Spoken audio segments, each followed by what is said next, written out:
Hey guys, welcome back to Beyond Defeat. It's been quite a few weeks now. It's just a one-man show, just featuring yours truly, Kez. So this week, we're taking a look at the New Balance Rebel version 2.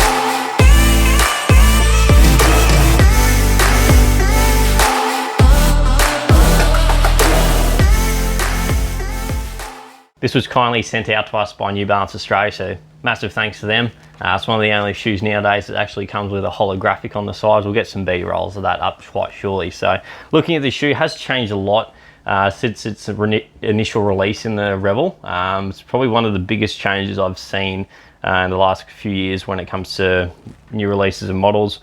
There's quite a lot changed. If you didn't end up trying the Rebel 1, that's all right. Even if you did try the Rebel 1 and liked it, there's a lot of things to like about the Rebel 2. So firstly, looking at what the shoe's used for itself, if you're wanting something that's quite snappy, I'll get onto the midsole quite shortly. Wanting a super lightweight shoe, super pleasurable under the foot, this fuel cell is just the next level when it comes to softness, as well as when it comes to snappiness. So the shoe weighs in kind of your low 200 grams, goes up to things like your Mach 4 by Hoka that they've just released as well. We've got a video out on that. I've been loving this shoe, done probably about 20 Ks in it already. The outsole's holding up as it should. There's quite a bit of outsole on this shoe considering how lightweight this is. So looking just the midsole itself, the density of that is quite light. Still a ton of outsole on a shoe like this coming in at the weight it is. Most of the other shoes coming in at this weight, all your speed workout shoes, tempo shoes, you'd basically see them with exposed EVA or just basically exposed outsole with very minimal actual rubber when it comes to the high abrasion areas. But you've got a ton of rubber on these,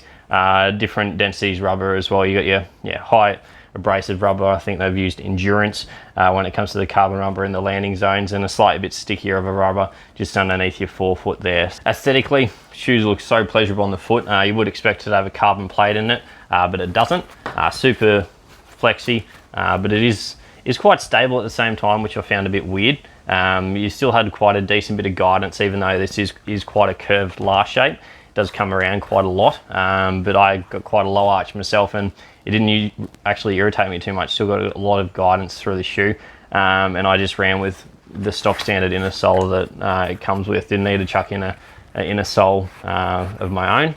Now getting onto the midsole, this is, I found, a bit unusual. In a good way though. The best way to describe it's kind of like oobleck. When you hit it hard doing kind of your fast-paced workouts, it felt very snappy, but then again when you went slow in it, it did have a lot of shock absorption, so you kind of sank into it when you were going slow, but it acted as like a trampoline, a firm trampoline, when you were getting up and doing that bit of pace.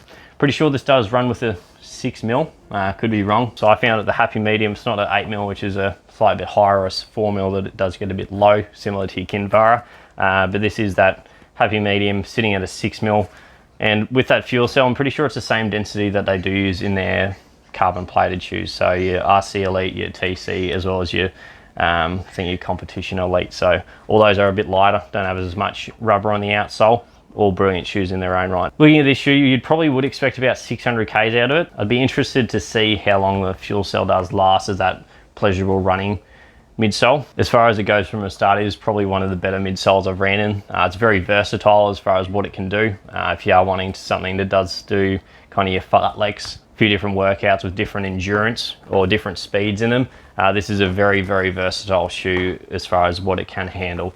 You would probably couple this with a 1080 if you were wanting to stick to New Balance and wanted something to do a ton of endurance in, and if you want something to do like a negative split in, or even just a faster workout in, I would probably pick up the Rebel version 2. Price point though, it has gone up $50 in Australia compared to its last iteration.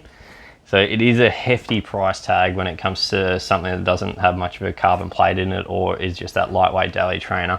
Most of the other shoes, like your Mach 4 is probably the only similar price point as far as a speed workout shoe. That comes in at $260 Australia.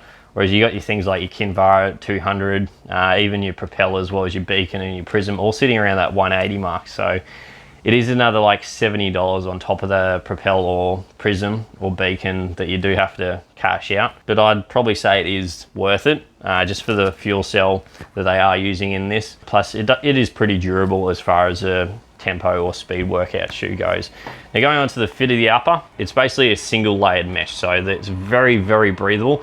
If you do suffer from any kind of hot feet and just want something that's super ventilated, you basically will have a fan blowing on your foot with how basically open this mesh is, just how breathable it is. So you can basically see your sock color in this. It does hold the foot nicely.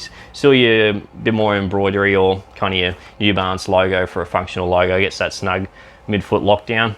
They do have a kind of an asymmetrical tongue, so taking on the kind of back of their football boots, they have laced it up very nicely, gets a good midfoot lockdown. And they don't run with a gusseted tongue, but it is a very, very wide tongue. So that's probably one of the widest tongues I've seen on a shoe. So you aren't going to get that slippage down to that lateral side. It wraps around your whole foot basically, without being gusseted. So if you do have a slightly higher instep and wanting a bit more depth to the midfoot, you're still able to do that without having the gusset on some shoes just dig into your instep. Super lightweight upper, super breathable, but it still does lock you down very nicely. You got a lace loop there, so it's not going to slip down to that one side. And it's just, yeah, bit of a weird off center or off symmetrical down at the toes. But all in all, brilliant shoe. You would want to couple this with either your 880 or your 1080 or even 860. If you are running an 860 and wanting a stability speed workout shoe, I would look at the Prism as far as New Balance's range goes. So it is a slightly bit more of a stable version of this without being as kind of fun to run in. But yeah, Rebel, absolutely brilliant shoe.